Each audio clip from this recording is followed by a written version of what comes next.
Bonjour et bienvenue, je m'appelle Ben Picard et je vous accompagne avec ce podcast dans la réalisation d'un rêve, courir un premier marathon. Alors nous sommes entrés dans la dernière semaine avant le marathon du Brabant Wallon.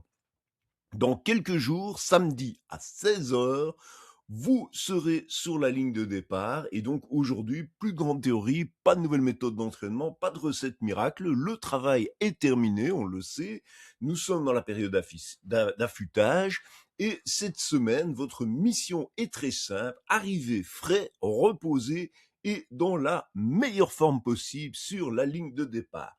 Les conseils cette semaine sont donc des conseils extrêmement concrets. On va commencer par les entraînements, hein. Cette question que beaucoup d'entre vous se posent probablement. Est-ce que je dois encore courir avant le marathon? Qu'est-ce que je dois encore faire d'ici le marathon? Et la réponse est très simple, très peu. Vous devez faire très peu. Cette semaine, on ne cherche plus du tout à progresser. On va simplement chercher à arriver frais. Je vais vous proposer deux sorties parce qu'on court samedi. Donc, je vais proposer une petite sortie mardi, une petite sortie jeudi. Mardi, 45 minutes en endurance fondamentale, très calme, une allure où vous pouvez papoter, sans regarder votre vitesse. Vous ne cherchez pas à battre de record. L'objectif, c'est juste de faire tourner les jambes, d'oxygéner le corps et de garder de bonnes sensations. Ça, c'est vraiment la clé. Si vous sentez que vous êtes un tout petit peu fatigué ou quoi que ce soit, vous pouvez réduire les 45 minutes à 30 ou 35 minutes. Ça n'a aucune importance. Vraiment, l'idée, c'est faire tourner les guibolles, quoi, hein. Deuxième sortie, jeudi, une trentaine de minutes. On commence par 15 minutes d'échauffement, puis on fait 3-4 accélérations, allure marathon, voire un poil au-delà de l'allure marathon, d'une minute. Alors, ce sont pas des sprints, c'est pas des fractionnés non plus, on accélère simplement une minute, 3-4 fois. Et l'idée, c'est simplement pour réveiller la machine, faire des petits rappels de rythme. Ce qu'on appelle des déboulés, hein, vous déboulez une minute tranquille, mais pas trop rapide. Et en chaque accélération, vous récupérez 2 à 3 minutes. Donc, si on fait une minute de déboulé, 2 minutes de récupération 3-4 fois, on termine par une dizaine de minutes et le tout va nous prendre effectivement une grosse demi-heure, 40 minutes en tout. L'objectif ici, c'est sans générer la moindre fatigue, de garder de la tonicité. Voilà. À partir de ce moment-là, jeudi soir ou vendredi matin, comme vous voulez, vous pouvez considérer que le marathon a commencé. Votre mission, c'est plus de courir, c'est de dormir. Dans le monde idéal, vous pouvez même prendre congé vendredi toute la journée ou vendredi après-midi. Ça, c'est vraiment formidable si c'est votre premier marathon et que vous pouvez le faire et vous vous reposez. Vous pouvez regarder la télé, mais il faut pas trop vous prendre la tête. Faites vraiment un truc qui vous relaxe. Repos, une petite marche éventuellement, mais genre le tour du parc, 3, 4, 5 kilomètres, mais pas faire 20 bornes, hein, ça n'a aucun sens. Donc rien de plus. Samedi matin, pour ceux qui aiment ça, vous pourriez faire un mini décrassage, 10, 15 minutes, 20 minutes, grand max, tout doucement, juste pour vous détendre, évacuer le stress. Mais si vous préférez ne rien faire du tout, c'est également très bien.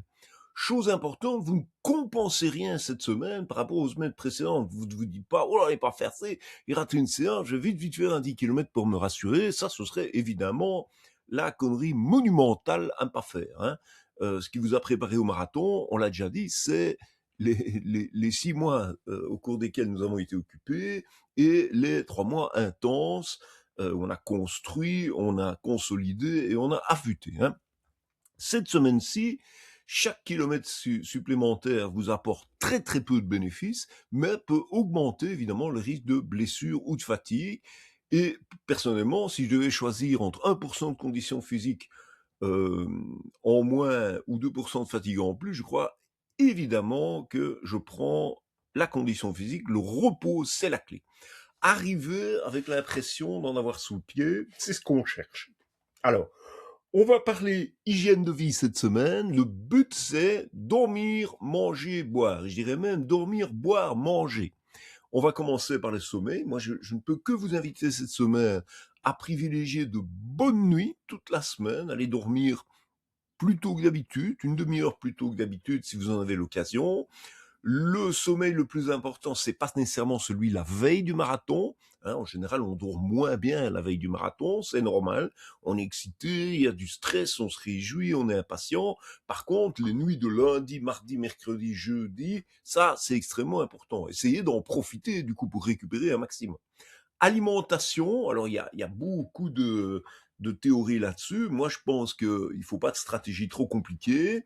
Il faut pas manger des kilos de pâtes vendredi soir, hein. Il faut avoir une alimentation équilibrée avec un peu plus de glucides que d'habitude, des pâtes, du riz, des pommes de terre, du pain, des fruits, mais surtout vous n'expérimentez rien que vous ne connaissez pas.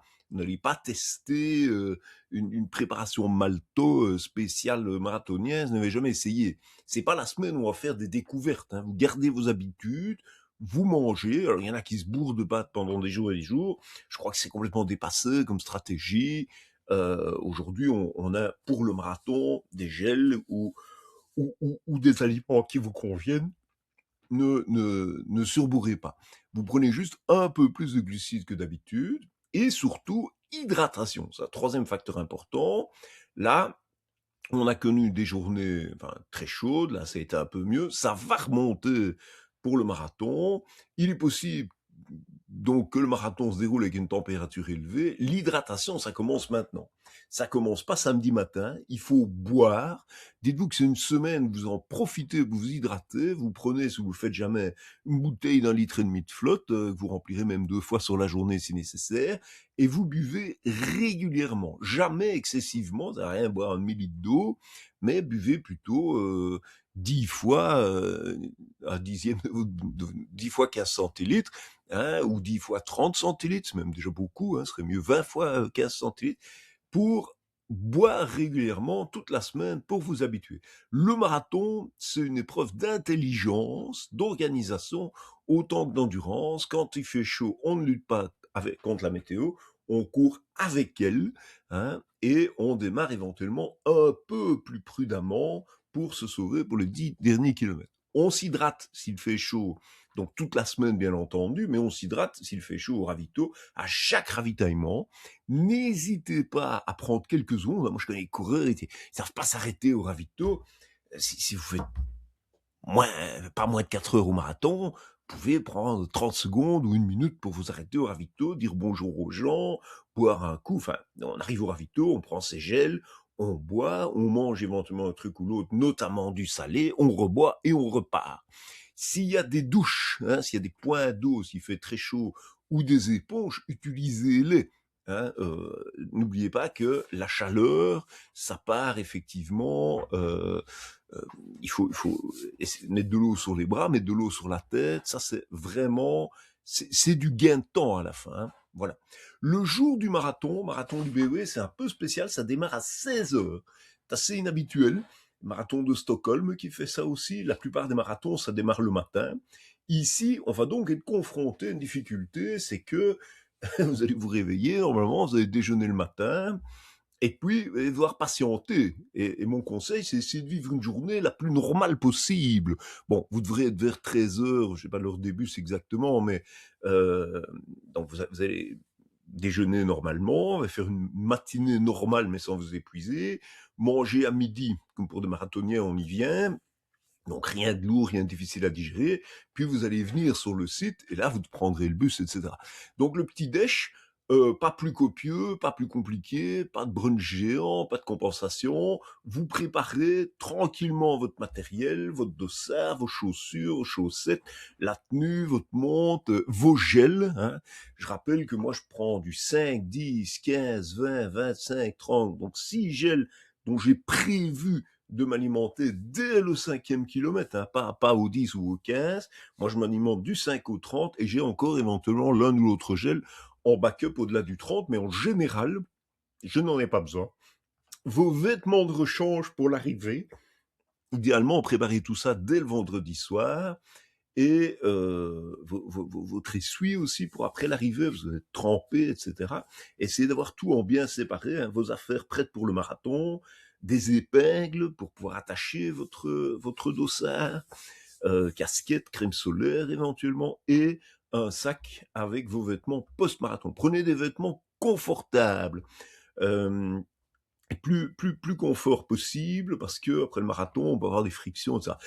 Si vous avez l'occasion de prendre une douche, faites-le. Si vous n'avez pas l'occasion, ma recommandation, c'est d'essayer d'avoir des lingettes parce que vous pourriez, et quand même essuyer un peu, histoire de pas s'irriter complètement, hein. Si vous êtes trempé et que vous remettez un short et que vous rentrez chez vous, vous allez rentrer, vous serez tout rouge et donc vous en avez pour une semaine à oublier votre marathon. Voilà.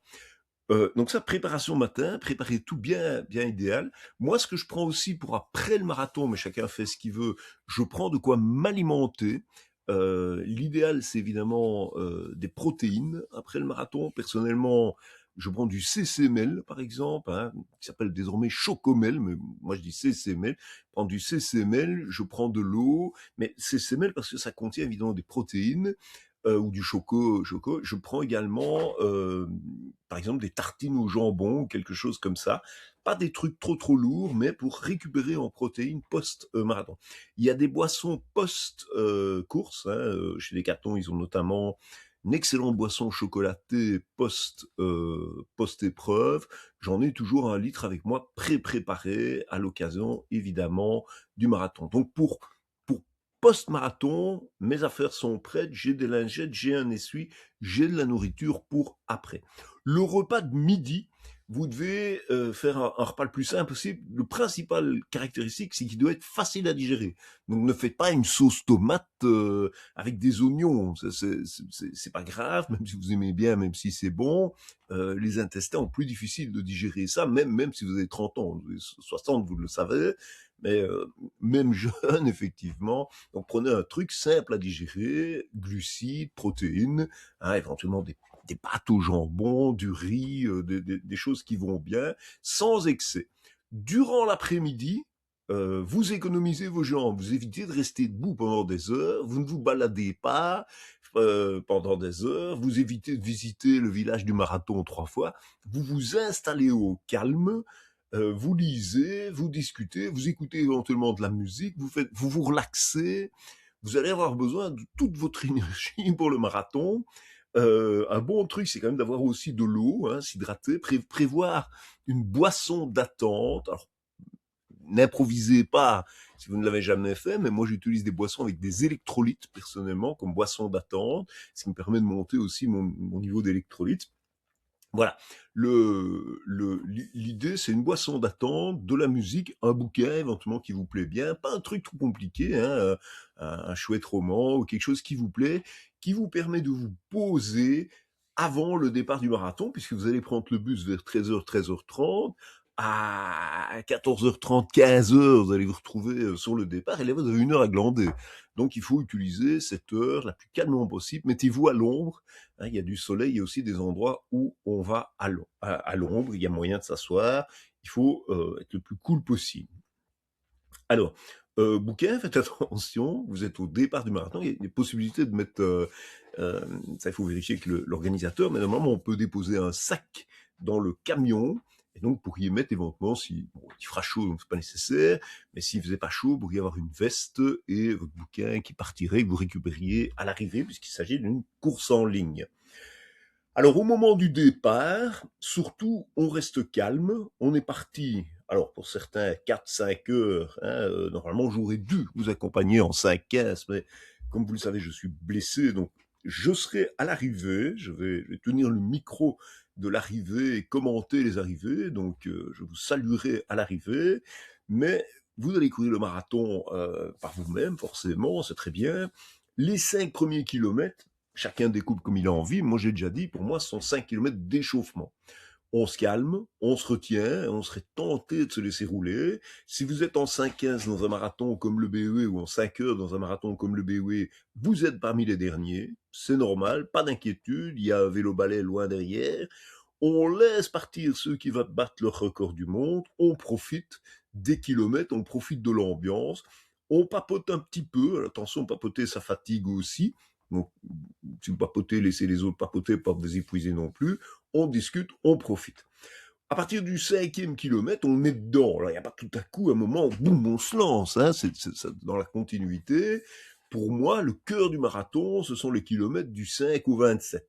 Ça, c'est pas encore le cœur du marathon. Du 5 au 27, du 5 au 32, donc 27 kilomètres, où on déroule. On trouve son rythme, on s'alimente, on s'hydrate, on économise de l'énergie. On profite de chaque ravito, on vit dans l'instant. Le secret du marathon, c'est de vivre dans l'instant. Enfin, le secret de toutes les longues distances. Vous faites des grandes randonnées, c'est la même chose. Vous ne vous projetez jamais. Ne regardez pas ce qui est passé, ne regardez pas le futur. À tout moment, vous êtes dans l'instant. Vous profitez. Et si ça ne va pas, vous vous dites que vous avez une chance extraordinaire d'être là. Moi, je peux vous dire que j'aurais aimé être avec vous. Et vous avez la chance d'être au marathon. Profitez de chacun des instants, regardez le paysage, regardez autour de vous, et dites-vous que vous avez une chance extraordinaire, vous courez un marathon. Voilà. Au 32e kilomètre, il y a un petit switch mental qui se fait. Quand vous êtes au 32, vous pouvez vous dire que vous allez être marathonien. Vous allez être marathonien. Il reste 8 kilomètres. Enfin, il en reste 10, mais il reste d'abord 8 kilomètres. Ce sont 8 kilomètres où les gens vont probablement commencer à négocier avec la tête.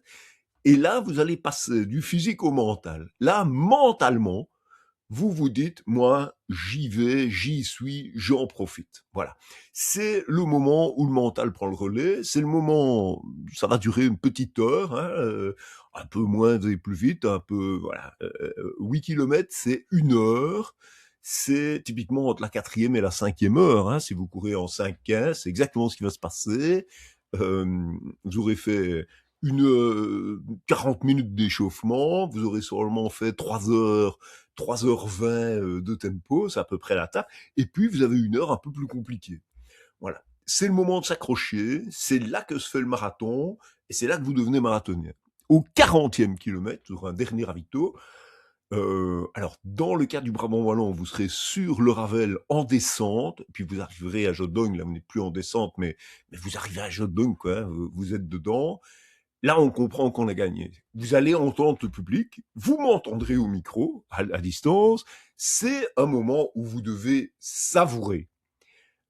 C'est un moment extrêmement waouh, où vous êtes finisher. C'est extraordinaire, j'en ai les larmes aux yeux rien que de vous le raconter. Donc, profitez-en, ce sera effectivement fantastique. Au 40e kilomètre, vous avez 15 minutes pour profiter du fait que vous êtes marathonien. Voilà. Cette semaine, on cherche donc juste à arriver dans les meilleures conditions possibles. On dort, on s'hydrate, on mange sainement, on prépare son matos. Et surtout, vous pouvez vous faire confiance, vous pouvez faire confiance au travail accompli depuis plusieurs mois. Ça ne peut évidemment que bien se passer. Et même si c'est dur, ne vous projetez pas. On a une capacité à rebondir. Ça peut durer un moment donné, et tout à coup, un quart d'heure plus tard, c'est bien. Si c'est dur, vous allez croiser d'autres gens, vous pouvez vous accrocher un peu, vous pouvez accrocher d'autres gens, chacun a sa logique d'énergie. Moi, quand je manque d'énergie, le fait d'encourager d'autres gens, curieusement, m'aide. Plus que quand on m'encourage. Ça a l'air de m'épuiser. Donc chacun a évidemment sa propre mécanique. Il y aura du public sur la fin, puisqu'évidemment la grande beauté du marathon du BOE, c'est qu'il y a plusieurs courses. Le marathon part à 16h, mais le semi part à 18. Le quart de marathon part à 19 et le 5 km part à 19h30. Donc sur la fin, autour de 4 heures, mais bien sûr bien étendu, on retrouve plein de gens qui arrivent tous entre 20h, 21h, allez, entre 19h40 et 21h30, il y a beaucoup de monde qui arrive à Jodogne, et donc c'est très festif, etc. Donc ce sera évidemment le moment d'en profiter. Voilà. Je sais que vous avez été un petit nombre à suivre ce podcast. J'ai eu beaucoup de retours, j'ai pris beaucoup de plaisir à enregistrer chaque semaine un épisode de ce podcast. Je vais faire une petite pause quelques semaines maintenant. Je vais reprendre sans doute ce podcast dans un format, disons plus, sans doute toutes les 2 semaines, à partir du mois d'août, avec des nouvelles de course et probablement réenregistrer à un moment donné 16 épisodes. Je cours mon premier marathon, mais non liés à un marathon, que vous pourriez utiliser à différents moments. Donc, le podcast va continuer à partir du mois d'août plutôt en format les news et les courses à ne pas rater, partage d'expérience avec des invités. Je ne désespère pas d'avoir Eddie Kuipers un jour à ce micro. On a eu nombreuses opportunités de se rater. Je le salue, j'espère qu'il va bien. Et on aura l'occasion finalement de préparer d'autres choses. Je vais tenter moi-même d'apprendre à nager. Et j'ai péniblement fait 600 mètres en 24 minutes, donc ça va être très très dur.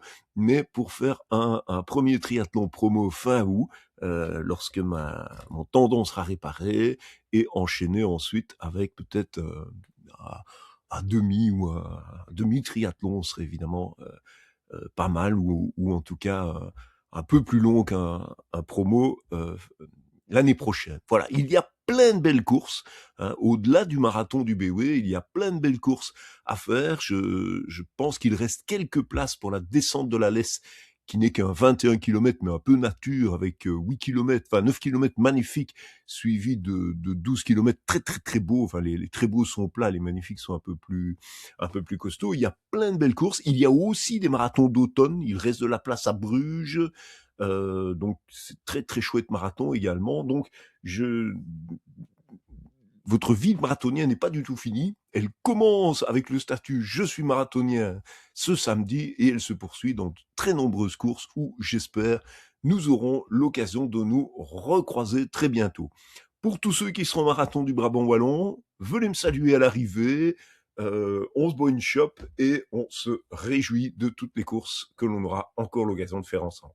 Je vous souhaite une excellente semaine, une très bonne préparation, et je vous dis à bientôt.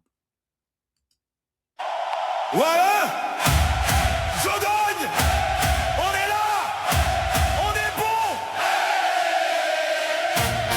Un pied devant l'autre, jusqu'au bout du marathon. Voilà, Jodogne.